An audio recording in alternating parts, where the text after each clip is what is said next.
You're Hello, everybody. Today is the 3rd of February, and as always, we're going to tell the pain story.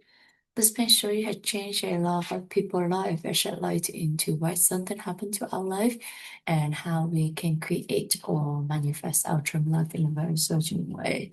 So, in the pain story, there's a couple questions to better understand the lesson from the pain story. So, let's get started with it, okay?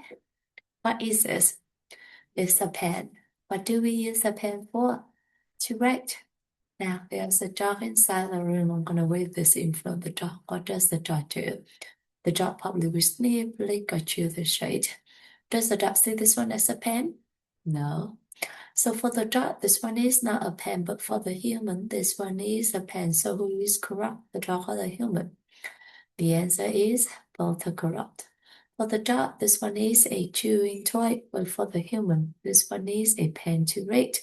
The dog is correct in the dog one. The human is also correct in the human law. So that is our first lesson. Both are correct. Now, let's imagine that there is a table in front of me. So I'm going to put this thing on the table. And then both the dog and I will walk out the room. So inside the room, there'll be no human, no dog. What does this thing become? Is it still a pen or a chewing toy? Or it becomes almost nothing. And the ancient wisdom called this one as the emptiness. The emptiness is actually a very magical definition. As we understand the emptiness, we'll be able to achieve anything in our life, just like Ishii Michael Roche applied the emptiness into his business and was able to build a business with a revenue of $215 million. He is also able to help serve the refugees. So what is the emptiness? Why is that so magical? Let's go back to the pen story, okay? So this technically on the table when there's no human, no dog, or nothing to interact with. Until they come back to true self, we call it the emptiness. So the emptiness is not nothingness, it's not blackness or darkness or no feeling, no thinking. The emptiness is just itself, but it doesn't interact with anyone. And we all have the emptiness. So, but then come back to the pen story, okay? So this technically, so is this when there's no human, no dog, is this almost nothing, and we call it the emptiness, right? But as soon as I go back into the room and I look at this, this becomes a pen. When the dog comes back to the room and the dog look at this becomes a chewing toy. And when both the dog and I come back to the room at the very same time, we both look at this at the very same time, what does this thing becomes? Oh, it becomes two things, a pen for me and chewing toy for the dog. So a single thing, okay, when it doesn't interact with anyone or anything, it's come back to true self, we call it the emptiness. But because we always interact with someone else, we always has the potential to become anything or anyone depending on who or what is looking at this at the very moment. So that is our second lesson. Along with the emptiness, we all have limitless potential. Now, I see this as a pen. So does this pen coming from me or does this pen coming from the thing itself? This pen is actually coming from me. Why am I so certain? Because if this thing is a pen itself, the dog or anything in this entire universe will have to see it for what it is, which is a pen. But does the dog see this one as a pen? No. So this pen is actually coming from me.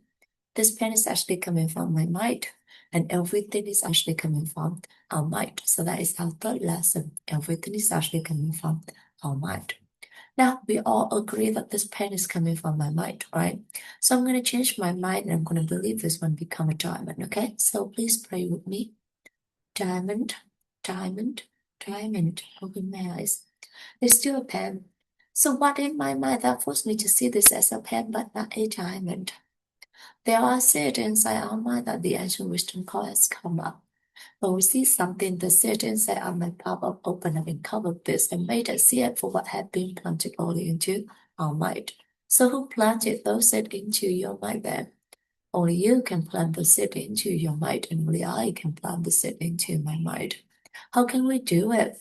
We do it by three ways: by our words, by our actions, by our thoughts, especially toward other people. So, for instance, I'm going to hold on to this. I'm going to say that I have a pen. Would you like to have this pen? And when my friend say yes, please, I'd be so happy to give this to my friend with the hope that I can help my friends. So when I give this palm open up and both me and my friend will see it. and it started leaving mark in my mind. A couple days later, when I see this, I recognize this one as a pen, which means that the seed of the pen has all been planted into my mind. And I pop up, open up, and cover this and make me see it for what had been planted only into my mind, which is a pen. And this is how a pen become a pen or anything surround us become what and who they are to us. In the pen story, there are several meaningful lessons. Today we went over 4 different lessons. The first lesson is both correct. So we learn to respect each other's opinion, we learn to respect each other's choices, and we learn to listen to each other with a compassionate heart. The second lesson is along with the emptiness, we all have limitless potential. So trust your potential, trust the potential of everyone, everything surround you, and trust the potential of whatever happened to you. And the third lesson is everything is actually coming from the seed inside our mind. So be 100% responsible to whatever happened to you. And don't blame anyone because in the end, we are the only one who can plant the seed into our mind. And the fourth lesson is how to incorporate those lessons into our mind, to those lessons into our life so that we can create or manifest our dream life in a very certain way. So first, we have to know what we would like to achieve in our dream life using lesson number 2, which is the emptiness and the potential. And then lesson number 3, we stop planting those it using our word or action or thoughts to other people. So for instance, if you want to have happiness, then you plan the happiness using your word, your action, your thoughts to other people, helping other people to be happier. If you want to have prosperity, then use your word, your action, your thoughts with other people, helping other people to be more prosperous. If you want to have a wisdom, then use your word, your action, your thoughts with other people to be wiser. And just like that, whatever that we want, making sure that you plant the seed into, you plant the seed into your mind through your word, your action, your thought, helping other people to get that very same seed. And the lesson that I would like to share with you all today is that, throughout the struggle of accepting things, and now I think I kind of figure out a way to be able to, stop, not stop, but kind of different, just kind of quiet, make the little voice in my mind quieter by actually chanting, like when I walk, when I do something that I don't actually like get my mind can wandering around, and that little voice start talking, then I start chanting. It's actually really help, and this chant actually can have a really long history. It was back when I was really young, and I think that it's really helped to calm me down, and I feel very fortunate to be able to come back to that.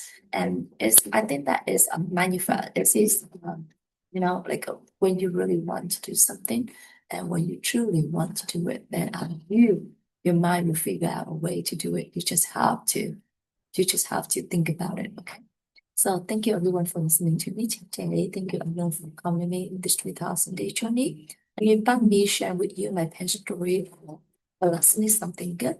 I would like to dedicate that to my dearest family, to my friends, to my coworkers, to my neighbors, or to any living things in this world and in other worlds with love, wisdom, and gratitude. Thank you so much. Have a great day, everyone. Bye bye.